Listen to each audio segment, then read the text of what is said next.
Hello, ladies and gentlemen. It is my hope that you're fine wherever you are. I'm also okay. Welcome to another episode of Raw Politics. Yesterday, I did a video outlining the impact of Uhuru Kenyatta's visit to State House, Nairobi. Of course, this stemmed from a question from one of you who was wondering whether Uhuru's visit to State House had any political impact, locally speaking. And I did a video about that. I answered that question, in my opinion, exhaustively, and I'll link it in the description below. But there were those who were of the opinion that I was overthinking, that there was nothing apart from Uhuru Kenyatta going to State House to attend an international meeting, the meeting between the president of East African Community and the president of SADC. And that Uhuru Kenyatta was simply there to do one job, to brief these heads of state on the peace process in DRC. Okay, fine. That is one thing he went to do. But as you can see, Uhuru Kenyatta did more than that. They were there with William Ruto. The current president gave the former president a tour of State House, and the body language, ladies and gentlemen, was that of friends, people who didn't hold any political grudges, which also shows how William Ruto handles his politics. He is not the kind to hold political grudges, and it seems Uhuru Kenyatta is warming to William Ruto. But just in case you missed the video where I described Uhuru's relationship with Ruto so far, you can watch it in the description, as I said. Now, since Raila Odinga was also at State House, the question that arises is, has Raila and Uhuru Kenyatta decided to throw their weight behind William Ruto?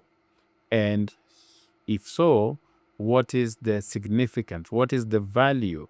How heavy is that weight, politically speaking? That is what I want to share with you briefly in this video, ladies and gentlemen.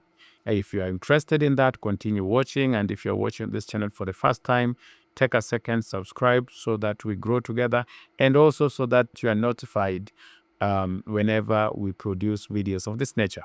Like I said, ladies and gentlemen, the first part of the question is, has Uhuru Kenyatta and Raila Odinga thrown their weight, political weight that is, behind William Ruto? And I would say probably yes, because it is not a given. The two of them have not come out officially to endorse William Ruto. But if you were to go by their actions or the statements they are giving, especially Raila Odinga and his lieutenant, it appears that Raila Odinga is in this to stay. To quote him, he is with Ruto till 2027. And from the look of things, Uhuru Kenyatta has also not shown that he is not interested in supporting William Ruto. But like I said, we will use the word technically. Technically, they are behind William Ruto, because we are not going to be definitive in that they have not officially given their statements. And you know Kenya's politics, ladies and gentlemen, people change their mind like diapers. So tomorrow you might find somebody who was laughing with William Ruto today, campaigning vigorously against him, and vice versa. So let us work with technically for the purposes of this video. Now that we are assuming that William Ruto is enjoying the support of Uhuru Kenyatta and Raila Odinga, what is the value of this support? You see, the other day, Rigathi Gachagua said that Raila Odinga had no political relevance anymore. And you have listened to supporters of Rigathi Gachagua in Mount Kenya. Anytime you remind them that Uhuru Kenyatta has ignored Rigathi Gachagua and is not supporting Rigathi Gachagua in any way, they will tell you that Uhuru Kenyatta is inconsequential, that Uhuru Kenyatta's days are behind him, that they just respect him as their former leader, but he has no say about what happens in Mount Kenya as of now. So if you go with the likes of Rigathi and their team, both Raila Odinga and Uhuru Kenyatta do not have any value, politically speaking. But you see, the one thing that always gives away the Wamunyoros and their supporters is duplicity, the doublespeak, the contradiction. On one hand, they want you to believe that Uhuru Kenyatta is useless, but on the other hand, they are literally begging him to forgive them and endorse Rigathi Gachagua. So if Uhuru Kenyatta had no political value, why are they going after it? Why are they begging him? Why is it that Rigathi Gachagua is openly begging for Uhuru's support? Why? Because deep down they know that Uhuru has two kinds of influence. He has the financial influence, and of course there are people in Mount Kenya who would still vote based on what Uhuru Kenyatta tells them. If you doubt this, then take a look back at the 2022 election when Mount Kenya had sworn that they are done with Uhuru Kenyatta and his candidate Raila Odinga. Yet, the region still gave Raila Odinga about 800,000 votes. So even if we were to look at diaspora votes in those areas, it has never been like that. So most of the people who voted for Raila Odinga in Mount Kenya voted because they hearkened to what Uhuru Kenyatta told them. Uhuru Kenyatta, ladies and gentlemen, still has significant influence in Mount Kenya. Not the majority. I want us to understand this. Most of the Mount Kenya people, the Kikuyu specifically, are for Rigathi Gachagua. They listen to him because he speaks what they murmur in public. Rigathi is spreading this gospel of Kikuyus are special, they are better than any other Kenyans, and that is why they are where they are. And that is resonating with so many people as expected. And so Rigathi is technically their spokesperson. But that does not mean that Uhuru Kenyatta does not have influence in Mount Kenya. He does. If he did have, there is no reason whatsoever why Rigathi would be begging Uhuru Kenyatta to endorse him or to be with him or to even accept him.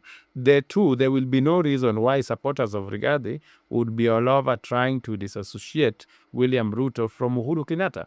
Anytime that William Ruto meets Uhuru Kenyatta, the first people who come up with the explanation are the supporters of Rigathi Gachagua. They will be like, no, Ruto is the one who begged to see him, but then Uhuru dismissed him. Even yesterday, they were all over saying that Uhuru Kenyatta was just at State House to do his job, and after that, he would leave.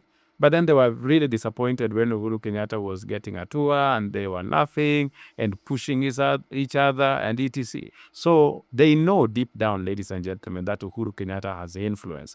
Two, the people who are dismissing Raila Odinga argue that he has lost Kisii vote, he has lost Coast, he has lost the Western vote, and of course they argue that Luos are divided in the middle. I have told you on this platform that if you take politics from that angle, you are preparing yourself for a serious heartbreak. And what do I mean by serious heartbreak? You see, if you for once believe that Luos are divided and are not going to support Raila Odinga, I want to tell you that does not work. That is not the reality. When push comes to shove, Luos will always vote as Raila tells them or for Raila Odinga. And the Luyas are influenced, especially the Luyas in Busia, Vihiga, and Kakamega. Those ones are mostly influenced by how Luos vote. That is how they have voted for the longest time. The same as Kisis. And of course, Coast. Raila Odinga also has a serious sway in Nairobi because the Luos in Nairobi, the Kisis in Nairobi, the Luyas in Nairobi, most of the time they vote for Raila Odinga or vote as Raila Odinga tells them. So anybody telling you that Raila Odinga has lost political relevance should also tell you why they are publicly begging him to abandon William Ruto. Publicly. Senator Nyutu is now speaking for the fourth time, I think, begging Raila Odinga to put Kenya's interest ahead of his and leave Ruto so that they can impeach William Ruto because they can't wait till 2027. Why are they asking and begging the insignificant Raila Odinga to leave Ruto? How comes when Sifuna makes certain outbursts and goes and says that these are things that I've consulted with Raila, then the excitement in Mount Kenya is at top notch. Why? If this person is as useless as you say, that is why I was telling you, there's this a trend politically where you want to create your own alternative reality. In this alternative reality, Uhuru Kenyatta is useless in Mount Kenya and Raila Odinga is useless nationally. So that even if both of them were to throw their weight behind William Ruto, it means nothing. That is not true. The same people who say these people are useless are begging for their support because deep down they know these people hold significant sway. Having told you, having proven to you that they hold significant sway, it is easier for us to conclude that if Uhuru Kenyatta fully backed William Ruto and gave it a go and said that I am supporting William Ruto, this is why I'm supporting him, and I will vote for him as an individual because of this and this and this. I can tell you that if you combine that with the inroads Kindiki is making in Mount Kenya, these people can get up to 1 million votes or even more from Mount Kenya come 2027.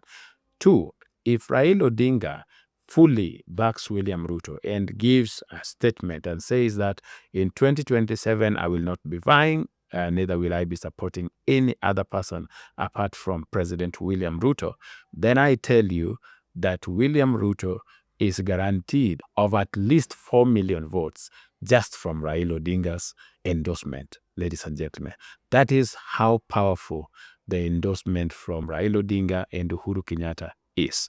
The good thing is, and it's a good thing for Ruto, the good thing is they have no other reason why they should oppose William Ruto. Because remember, these two opposed William Ruto when he was an outsider, and William Ruto won against them. And so any bright person asks themselves the simple question, if I can't defeat this person when he's at his lowest, how do I defeat the same individual when he's now functioning at 100%? It is impossible. Uhuru Kenyatta and Raila Odinga are likely to stick with William Ruto. And I have told you their endorsement carry significant political value. It will ensure that William Ruto wins with over 60% of the votes come 2027.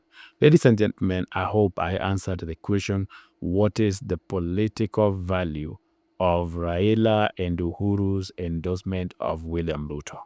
If Uhuru and Raila was to endorse William Ruto, what is the value of that? What is the impact of that? And I've shared with you that it will ensure that William Ruto wins overwhelmingly. It will be a landslide victory, a victory that perhaps can be compared with what we saw in 2002 when Kibaki was being elected. I hope you found value in this video, ladies and gentlemen.